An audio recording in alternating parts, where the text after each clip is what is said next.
Hello दोस्तों, आप सभी का स्वागत है हमारे चैनल शाश्वत सीजीपीएससी पेपर में। देखिए, अब हम लोग चालू करने वाले हैं आपके सीजीपीएससी का क्लास, है ना? हमारी जो क्लासेस हैं अब सीजीपीएससी के लिए कंटिन्यू चलेंगी आपके एग्ज़ाम तक। और आज आपका पहला क्लास है, ठीक है?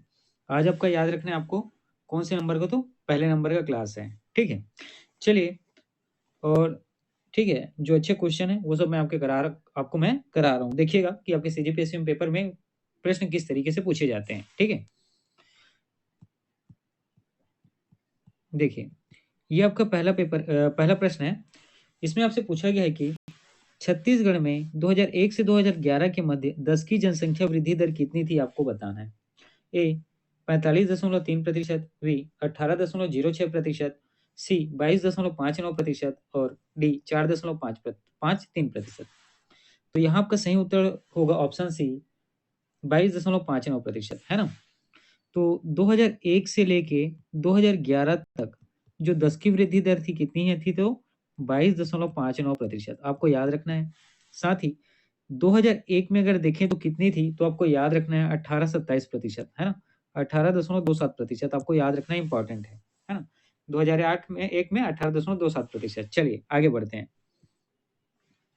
देखिएगा, ये आपका अगला प्रश्न है। यहाँ आपसे पूछा गया है कि 1855 में छत्तीसगढ़ के डिप्टी कमिश्नर कौन थे, आपको ये बताना है। ठीक, तो ए इलियट, बी जेनिक्स, सी कैप्टन मासन और डी चिसम, है ना, जिसको हम लोग चिस्मा के नाम से भी जानते हैं। ठीक, तो 1855 में छत्तीसगढ़ के जो डिप्टी कमिश्नर था, यहाँ पर आपको सही उत्तर होगा ऑप्शन ए इलियट, है ना? यहाँ पर आपका सही उत्तर हो जाएगा ऑप्शन ए इलियट। तो ये याद रखिएगा, छत्तीसगढ़ के प्रथम डिप्टी कमिश्नर थे कौन, तो इलियट, है ना? इलियट के बारे में याद रखना है। इनका कार्यकाल आपको याद रखना है, ठीक है? इनका कार्यकाल आपको याद रखना है 1854 से लेके 1862 तक। ठीक, इनका कार्यकाल आपको याद रखना है 1854 से लेके 1862 तक, ठीक है? साथ ही आपको 13 मार्च और 1854 ये डेट याद रखना इंपॉर्टेंट है ना? 13 मार्च 1854 का डेट याद रखना है। इस समय लार्ड डलहौजी जी, है ना? इस समय जो लार्ड डलहौजी है, एक मिनट, ठीक है? इस समय जो है लार्ड डलहौजी, ये क्या करते हैं, तो ये हड़प हड़प की नीति अपनाते हैं, ठीक है? ये क्या करते हैं, तो याद रखिएगा, हड़प की नीति अपनाते हैं। और हड़प की नीति के ही तहत, ठीक है, हड़प की ही नीति के तहत हमारा छत्तीसगढ़ जो है ब्रिटिश साम्राज्य में शामिल किया जाता है। ठीक, हड़प की नीति के तहत हमारा जो है छत्तीसगढ़ जो है ब्रिटिश साम्राज्य में क्या होता है, तो शामिल होता है ना? शामिल किया जाता है, क्योंकि उस समय जो है नागपुर राज्य के अंतर्गत हमारा छत्तीसगढ़ क्षेत्र भी आता था, है ना? नागपुर राज्य के अंतर्गत उस समय हमारा छत्तीसगढ़ क्षेत्र भी आता था, ठीक है? और छत्तीसगढ़ उस समय रतनपुर और किसमें, तो ठीक है, आपके रतनपुर और रायपुर शाखा में क्या था, विभाजित था, ठीक है? चलिए आगे बढ़ते हैं। ठीक, देखिएगा, ये आपका अगला प्रश्न है कि रतनपुर के किस राजा के कार्यकाल में मराठा सेनापति जिनका नाम है भास्कर पंत ने आक्रमण किया था, आपको ये बताने हैं। तो देखिएगा, ए रत्नराज, बी रघुनाथ सिंह, सी पृथ्वीदेव प्रथम और डी अमर सिंह। यहाँ जो आपका सही उत्तर हो जाएगा ऑप्शन बी रघुनाथ सिंह, है ना? तो याद रखिएगा, रघुनाथ सिंह के जो जिस समय वो रतनपुर के राजा थे, उस समय मराठा सेनापति भास्कर पंत के द्वारा आक्रमण किया गया था। कहाँ किया गया था, तो रतनपुर में। लेकिन यहाँ पर युद्ध नहीं हुआ, ठीक है? यहाँ पर युद्ध नहीं हुआ, क्योंकि रघुनाथ सिंह जी ने क्या कर दिया था, आत्मसमर्पण कर दिया था, ठीक है? रघुनाथ सिंह जी ने क्या कर दिया था, तो आपको याद रखना है, इन्होंने आत्मसमर्पण कर दिया था, ठीक है? और इनके आत्मसमर्पण के साथ ही रतनपुर का जो आधिपत्य है ना? रतनपुर में जो कलचुरियों का आधिपत्य था, ये क्या हो गया, समाप्त हो गया, ठीक है? जो कलचुरियों का आधिपत्य था वो क्या हो गया, तो आपको याद रखना है, समाप्त हो गया, ठीक? इतनी चीजें आपको याद रखनी है। चलिए आगे बढ़ते हैं। देखिएगा, ये आपका अगला प्रश्न है। ये जो है ना, याद रखिएगा, मैं जिस तरीके का प्रश्न करा रहा हूँ ऐसा ही प्रश्न आपके पेपर में पूछा जाता है ना?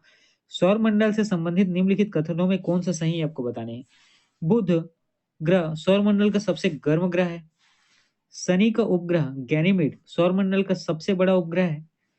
नेपच्यून उप शून्य तापमान वाले मीथेन गैस के वलयों से घिरा होता है। और फोबस और डाइमस मंगल के दो उपग्रह हैं। इसमें कौन सा सही है, कौन सा नहीं, आपको बताने हैं, ठीक है? देखिएगा, सौर मंडल का अगर सबसे गर्म ग्रह पूछा जाए आपसे, है ना, सौर मंडल का अगर आपसे सबसे गर्म ग्रह पूछा जाए तो ये कौन होता है, तो आपको याद रखना है शुक्र, है ना। सौर मंडल का सबसे गर्म ग्रह कौन सा होता है, शुक्र होता है। उसी प्रकार नेपच्यून, ठीक है, जिसको आप लोग क्या कहते हैं, वरुण, है ना, जिसको आप लोग क्या कहते हैं, वरुण, ये जो है मीथेन गैस के वलयों से बना होता है, ठीक। ये किससे, तो मीथेन गैस के, ठीक है, वलयों से ये क्या होता है, घिरा होता है, ठीक। उसके बाद अगला है गैनीड, क्या था, गैनीड, है ना, क्या था, गैनीमेड, ठीक है। उसके बाद अगला था गैनीमेड। गैनीमेड याद रखिएगा, ये क्या है, सबसे बड़ा उपग्रह है, ठीक है। गैनीमेड के बारे में याद रखिएगा, सबसे बड़ा उपग्रह है। और किसका उपग्रह है, तो याद रखिएगा बृहस्पति का, है ना। किसका उपग्रह है, तो बृहस्पति ग्रह का उपग्रह है, ठीक। इतनी चीजें क्लियर हुई। इसके बाद एक लाइन और बचा हुआ है ना। जैसे यहाँ पे फोबस और डायमस, ये किसके उपग्रह है, तो मंगल के उपग्रह है। तो देखिएगा फोबस और डायमस ये मंगल के उपग्रह, ये बिल्कुल सही है।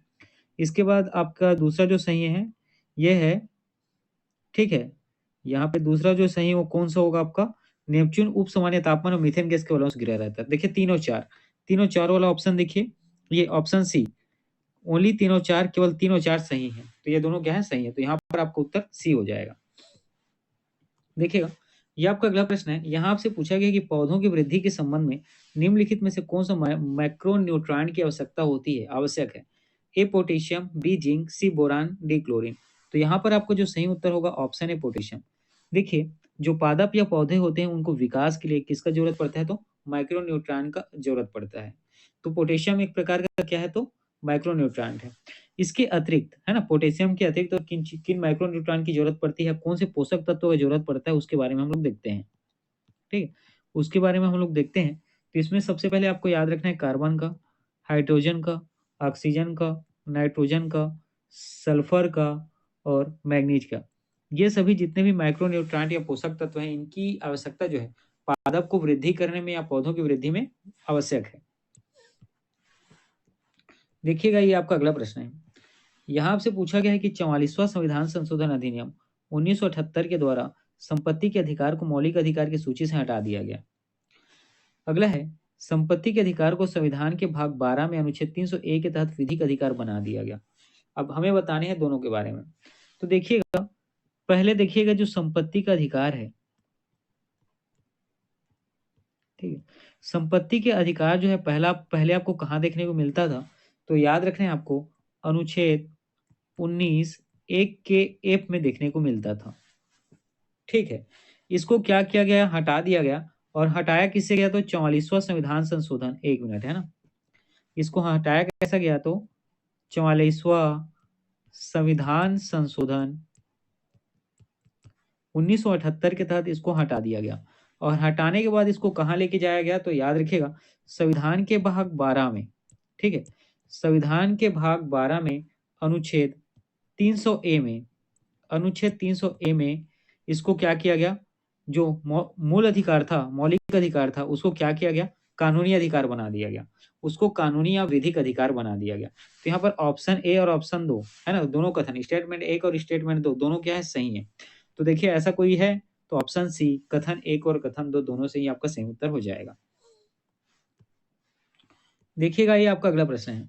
प्रसिद्ध चित्रकार नंदलाल बोस किस वर्ष कला भवन शांति निकेतन के प्रिंसिपल बने थे, 1942, 1932, 1922, 1912। तो याद रखिएगा, ये आ जाएगा 1922 को। प्रसिद्ध चित्रकार नंदलाल बोस किस वर्ष कला भवन के शांति निकेतन के प्रिंसिपल बने थे, तो 1922 को, है ना। आपका सही उत्तर क्या हो जाएगा, 1922 को। और ये कब से कब तक प्रिंसिपल थे, तो 1921 से लेके 1951 तक इन्होंने शांति निकेतन, ठीक है, शांति निकेतन के प्रधान अध्यापक या प्रिंसिपल के पद पर क्या किया, तो कार्य किया, ठीक है। इतनी चीजें क्लियर हुई, चलिए आगे बढ़ते हैं। देखिएगा, ये आपका अगला प्रश्न है। यहाँ आपसे पूछा गया है कि ब्रिटिश इंडियन एसोसिएशन के प्रथम अध्यक्ष कौन थे, आपको बताने हैं।